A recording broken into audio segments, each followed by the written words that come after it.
Good morning, gamers. Today is Friday, February 17th. Happy Friday, everyone. My name is Greylock, and I am here today again to cover your gaming news with you. And so let's start with our new section in which we talk about this day in gaming history. And I'll just cover some of the highlights. If you want to see everything, go over to GameFAQs.com. And 18 years ago, back in 1999, Siphon Filter came out for the PlayStation. Now, I never played that, but I heard a lot of buzz about it back in the day. So that's good. Let's see what else we have here. Back in 2009, or 8 years ago, we had Street Fighter 4 for both the PlayStation 3 and Xbox 360.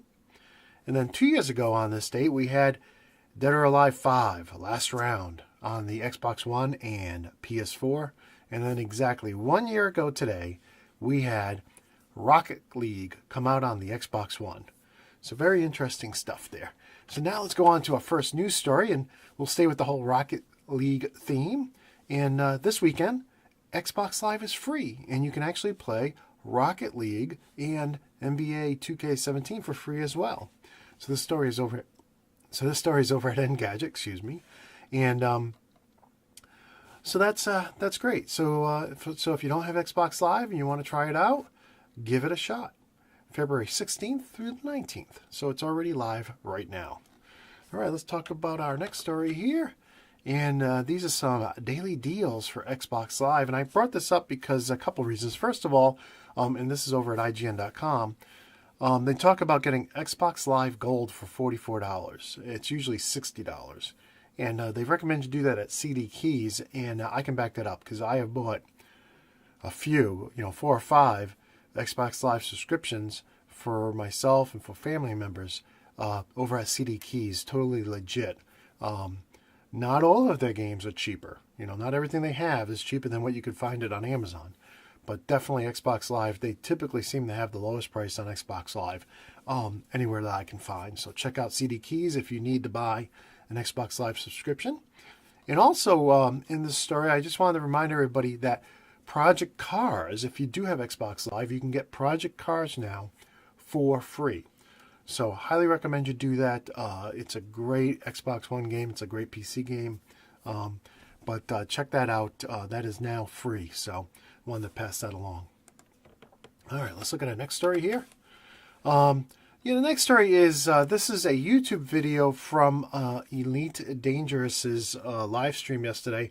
They're talking about the new version 2.3, and they were showing multi-crew. So one guy flies the ship, one guy can be a gunner, and then one guy can take a fighter out of the ship and go, fly independently. And it looks like a lot of fun.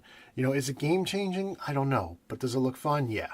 So that's very cool. The thing, though, that got me was Ed, one of the community guys, said that this is even the best thing that's coming in 2.3. So that has us all curious. What else could be? I mean, this is a pretty big deal. This and the Avatar creator we talked about on Wednesday. So don't know. Very interesting to find out, though.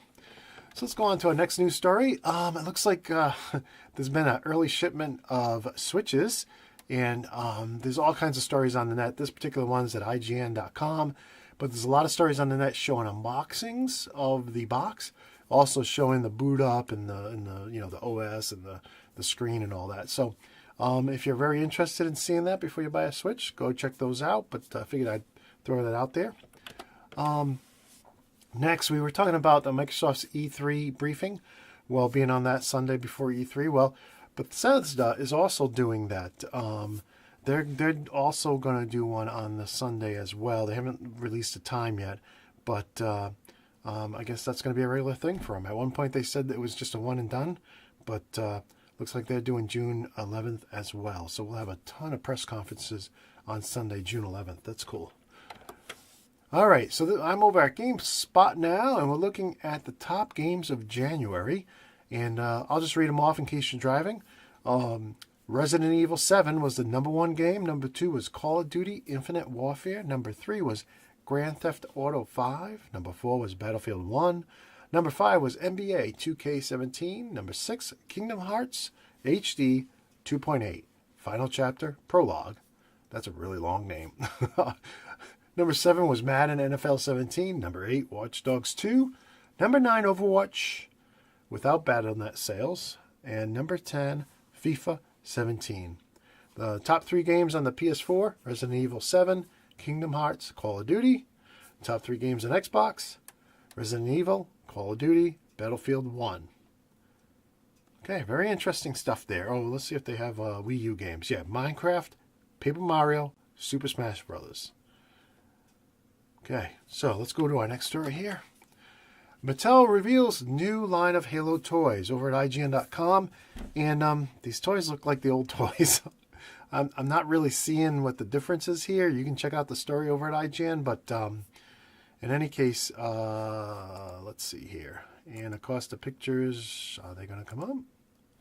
Okay, so this looks maybe just a little more detailed than the old ones, but I don't know. I don't see a huge difference. That looks like a Mega Bloks one.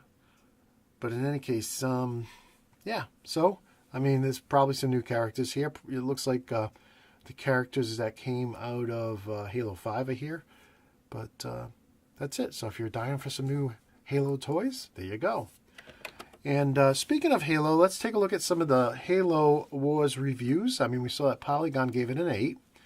And here I'm over at GameSpot, and they gave it a 6. Now, GameSpot is typically very tough on games, especially good games that get good ratings other places. Like you'll see games that get 9 out of 10 at other sites, and GameSpot will give it a 5.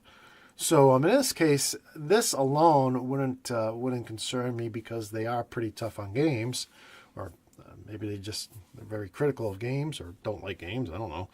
But in any case, you can see down here 6, 8, 5, 6. Those are some of their recent review scores, very low. But then I came over to Games Radar, and they gave it a 3 out of 5. So it's the same as a 6 out of 10, right? So maybe the Polygon review is an outlier. There's another major site out there that gave it a 7 out of 10. So it'll be interesting to see. Maybe Monday we'll pull up Game Rankings and .com and see, or Metacritic.com and see where it stands. But so far, everybody's saying it's fun, but they're saying it's shallow. If I can summarize all of the reviews in one line. In any case, that's it for today. I hope that was a good news update for you. And, I want to wish you a happy Friday. If you enjoyed the show, please remember to like and subscribe and share it. And if you want to support the show and see it get better and better, please make us a little donation, monthly donation over at patreon.com/goodgame. And we want to thank our backers from last week. CAG NFL's 50th season. You can find out more at cagnfl.com. And a friend of the show and friend of most of our shows, Lance Morgan, as well, has backed the show. So please, $2 a month will make the show better and better for you. And with that, I have to go jump in the treadmill and go to work, but I'm looking forward to the weekend. I hope you are too. So until next time, peace. See you Monday.